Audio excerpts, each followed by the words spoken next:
জেলায় জমা দেয়া হয়েছে 23টি দেশীয় অস্ত্র, যার বেশিরভাগই পুরনো, ভাঙা কিংবা ব্যবহারের অনুপযোগী। অথচ এলাকায় সংঘর্ষ বাঁধলেই শত শত মানুষের হাতে দেখা যায় নতুন ও ধারালো অস্ত্র। তাই প্রশ্ন উঠেছে, সংঘর্ষে ব্যবহৃত সেই অস্ত্রগুলো গেল কোথায়? ফরিদপুরের সালথা উপজেলার মাঝারদিয়া ইউনিয়নে গ্রামীণ সংঘর্ষ রোধে আয়োজন করা হয় স্বেচ্ছায় অস্ত্র জমাদান কর্মসূচি। এতে মাঝারদিয়া, খলিশপুট্টি ও মুরাটিয়া গ্রামের 25 জন বাসিন্দা 23টি দেশীয় অস্ত্র জমা দেন।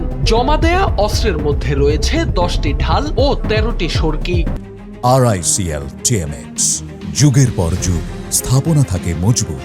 অনুষ্ঠানে উপস্থিত ছিলেন ফরিদপুরের অতিরিক্ত পুলিশ সুপার ফাতিমা ইসলাম, সালথা উপজেলা নির্বাহী কর্মকর্তা দবির উদ্দিন, সহকারী পুলিশ সুপার মোহাম্মদ আল ফাহাদ সহ স্থানীয় জনপ্রতিনিধিরা।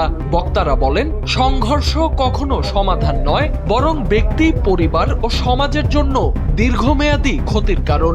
সকলকে সহিংসতার রাস্তা ছেড়ে শান্তি ও সম্প্রীতির পথে ফিরে আসার আহ্বান জানানো হয়। পাশাপাশি ভবিষ্যতে কারো কাছে দেশীয় অস্ত্র পাওয়া গেলে কঠোর আইনগত ব্যবস্থা নেয়ার হুঁশিয়ারিও দেয় প্রশাসন। পররাষ্ট্র প্রতিমন্ত্রীদের আহ্বানে এখানে অস্ত্র জমা এসেছেন, দেশীয় অস্ত্র জমা দিতে এসেছেন, তাদের প্রতি আমার সাধুবাদ রইল। কিন্তু এটা যেন এরকম না হয় যে আমার বাসায় 2টা সরকি আছে, আমি একটা জমা দিলাম, আরেকটা আমি রাখতে দিলাম, যে ঠিক আছে পরে যদি ইউজ করতে হয়, সেটা যেন না হয়। এই ব্যাপারে আমাদের পুলিশ, আমাদের জেলা পুলিশ ফরিদপুর কিন্তু একদমই বিন্দু মাত্র ছাড় দিবে না। এরপরে যদি কারো বাসায় এরকম কোনো অস্ত্র পাওয়া যায় বা এরকম কোনো অভিযোগ আসে, তাহলে কিন্তু আমাদের পক্ষ থেকে কঠোর ব্যবস্থা নেওয়া হবে। তার প্রতি আমি বলবো, কারণ অল্প লোকই একে সাড়া দিয়েছে।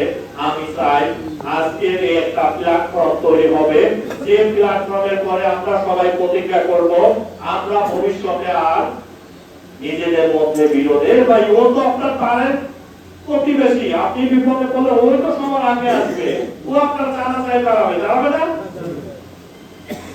তাহলে আপনি তার সাথে বিরোধ করে কি পাচ্ছেন? তবে কর্মসূচির পর সবচেয়ে বেশি আলোচনা হচ্ছে অস্ত্রের ধরন এবং সংখ্যা নিয়ে, কারণ জমা দেয়া অস্ত্রগুলোর অধিকাংশই পুরনো এবং অচল। এতে নতুন করে সামনে এসেছে কয়েকটি প্রশ্ন। সংঘর্ষের সময় যেসব ধারালো অস্ত্র প্রকাশ্যে দেখা যায়, সেগুলো কোথায় সংরক্ষণ করা হয়, কারা সেগুলো নিয়ন্ত্রণে থাকে, আর সংঘর্ষ শুরু হলেই কিভাবে সেগুলো মাঠে চলে আসে। সচেতন মহলের মতে, যারা সংঘাত এড়িয়ে চলতে চান মূলত তারাই স্বেচ্ছায় অস্ত্র জমা দিয়েছেন। কিন্তু সংঘর্ষে জড়িতদের বিরুদ্ধে কার্যকর ব্যবস্থা না নিলে শুধু অস্ত্র জমাদান কর্মসূচি দিয়ে আসবে না স্থায়ী সমাধান। অনুষ্ঠানে অস্ত্র জমাদানকারীদের ফুল দিয়ে শুভেচ্ছা জানানো হয়।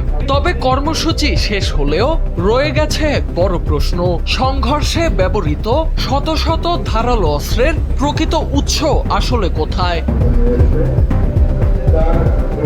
সোহান আল রাজি, NPB।